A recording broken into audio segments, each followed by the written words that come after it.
पराली का कानून तो इतना बेहुदा था। सरकार की मंशा थी कि किसान पर 1 करोड़ का जुर्माना सरकार लगवाना चाहती थी, तो वो कोई बड़ी उपलब्धि नहीं है अगर सरकार वहाँ से पीछे हटे। कभी इन्हें आतंकवादी बता दे, खालिस्तानी बता दे, कह दे कि बाहर से पैसा आ रहा है, कभी कह दे ये तो किसान ही नहीं है, कभी कह दे विपक्ष के लोग इन्हें बरगला रहे हैं, कभी कह रहे हमने इनकी सारी बात मान ली फिर क्यों बैठे हैं। तो ये उनके तरीके हैं किसान आंदोलन को कमज़ोर करने के। तो भारतीय जनता पार्टी के जितने सांसद हैं, चुनाव के वक्त तो उनको किसान याद आते हैं, आज क्यों नहीं आते मैदान पर? उनका भी कर्तव्य बनता है, ये उनके मतदाता भी हैं यहाँ में। हमें तो अनोखे मुख्यमंत्री मिले हैं यहाँ, योगी बाबा, और सारी सख्ती जो है वो किसान पे कर रहे हैं। क्राइम उनसे रुक नहीं रहा, रेप रुक नहीं रहे, अपराध होता नहीं, रुक नहीं रहा, और बस उनसे बात कर लो, गाय की बात कर लेंगे, मुगलों की बात कर लेंगे, और जो है ताजमहल को उखाड़ने की बात हो जाएंगी, औरंगजेब की बात कर लेंगे। किसान की बात तो उन्होंने करी नहीं। चौधरी अजीत सिंह जी के कारण पूरे उत्तर भारत में गन्ने का उद्योग स्थापित हुआ था। जब उन्होंने डीरेगुलराइज किया था, उद्योग मंत्री थे देश के। पार्लियामेंट में चौधरी अजीत सिंह जी थे नहीं, हम लोग थे नहीं, और अगर संसद में एक राजनीतिक ताकत किसानों की मजबूत रहती तो आंदोलन करने की मजबूरी ना होती।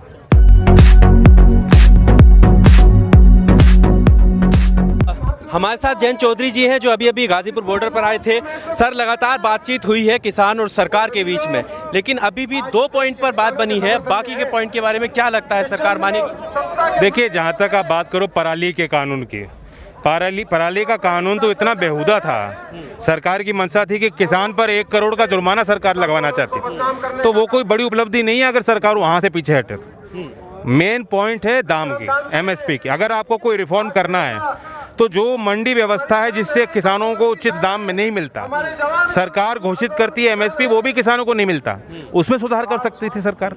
अगर सरकार किसान के हित में सुधार लाना चाहती थी तो MSP को सुनिश्चित करने का कानून ला सकती थी। वह उन्होंने किया नहीं, और बल्कि उल्टा जो भंडारण का कानून खत्म करके वो बता रहे, दावा सरकार का है कि इससे फायदा होगा। तो किसान समझने से फायदा नहीं, नुकसान है, और किसान के अस्तित्व की लड़ाई है। उस बात को समझकर यहाँ किसान आए। पर जिन 2 पॉइंटों को छोड़ा गया है, लड़ाई उन्हीं की है, शुरुआत वहाँ से हुई। मुख्य बिंदु वो हैं, लेकिन अभी उन पॉइंटों को लेकर सरकार जो बात करती है, किसानों की जो समस्या है उस पर बात करती हुई नजर नहीं आती। देखिए, सरकार तो किसानों पे गुरिल्ला युद्ध कर रही है। कभी इन्हें आतंकवादी बता दे, खालिस्तानी बता दे, कह दे कि बाहर से पैसा आ रहा है, कभी कह दे ये तो किसान ही नहीं है, कभी कह दे विपक्ष के लोग इन्हें बरगला रहे हैं, कभी कह रहे हमने इनकी सारी बात मान ली फिर क्यों बैठे हैं।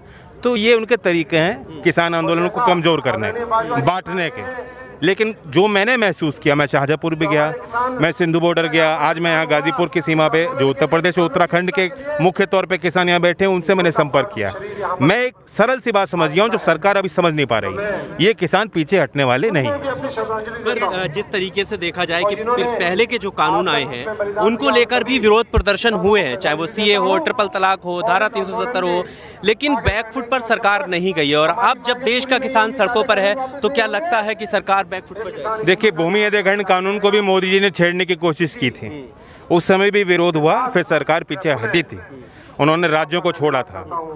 और इसमें कोई हठधर्मिता नहीं हो सकती। जनता के मत से चुनी हुई सरकार है, जनता की सरकार है, और सरकार से उम्मीद करते हुए लोग यहाँ आए हैं, तो इस जनभावना की आदत सरकार को करनी पड़ेगी, वरना दूर नहीं है चुनाव, और चुनाव में ताकत दिखा देंगे किसान। सरकार समझे, राजनीतिक वोट बैंक भी है किसान, और किसान अगर इकट्ठा हो जाएगा तो सरकार बदलने में देर नहीं। सर, लगातार सरकार विपक्ष पर आरोप लगा रही है, वो ये मानने के लिए तैयार नहीं है कि किसान आंदोलन कर रहे हैं, इस पर क्या प्रतिक्रिया है आपकी? नहीं, किसान क्या नागरिक नहीं है, या किसान क्या वोट नहीं करता, या किसान किसी राजनीतिक पार्टी में नहीं रह सकता, या राजनीतिक पार्टी किसान की बात ही नहीं कर सकते। ये कोई लोकतंत्र है या हिटलर चाहिए? और राजनीतिक पृष्ठभूमि को आप देखेंगे, चौधरी चरण सिंह जी की एक राजनीतिक विरासत थी, उस विरासत से हम लोग जुड़े हुए हैं। अगर मैं किसान की बात करूं तो ये तो मेरा धर्म है, मेरा कर्तव्य बनता है।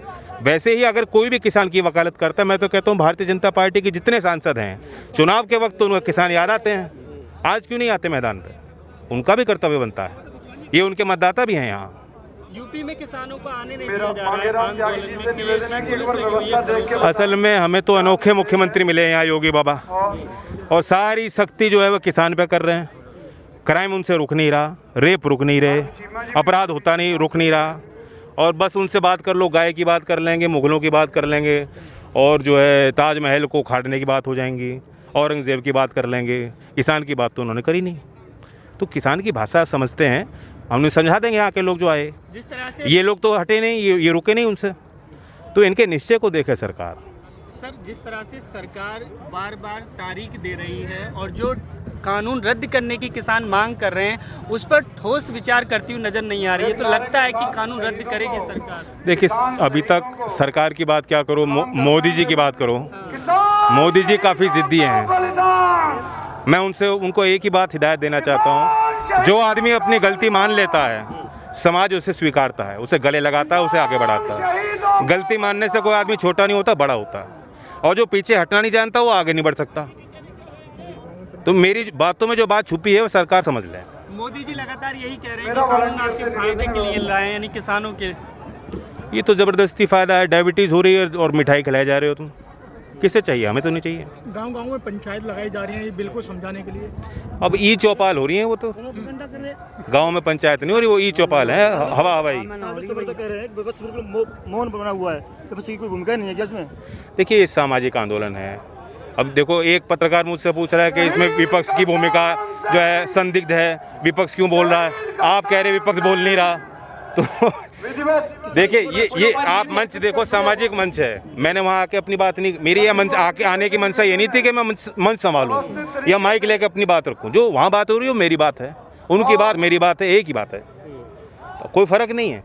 और अगर लोकदल का कार्यकर्ता किसान के लिए नहीं खड़ा होगा तो कहाँ है वो? हमारी तो पार्टी किसानों की है, तो जहाँ किसान खड़े हैं हम उनके साथ। ये जो आरोप है नहीं आया यहाँ पे, विपक्ष के नेता कोई मंच पे नहीं आए, क्योंकि उनकी व्यवस्था ऐसी है। हम लोग मंच पे आएंगे तो तुरंत आरोप लगेगा ये तो राजनीतिक पार्टी, ये तो स्वार्थ है। हमारा राजनीतिक स्वार्थ नहीं है, ये किसान की लड़ाई। अच्छा, प्रधानमंत्री मोदी कई बार ये कहते हुए नजर आए हैं, चाहे वो मन की बात हो या अलग, कि पिछले 70 सालों में किसान जो है वो आज़ादी की तरफ जा रहा है, उसको मजबूत, उसको डिजिटलाइजेशन की तरफ हम कर रहे हैं, तो ये विपक्ष जो है वो उनका भला होने नहीं दे रहा है। ये तो किसान को ही डिमोनेटाइज कर दिया इन्होंने। जो किसान की पूंजी है उसको आप 6 साल से देखो लगातार वो तो घटती जा रही है। मंडी में 6 साल पहले जो धान का किसी भी फसल का जो रेट मिल रहा था वो लौट के नहीं आया।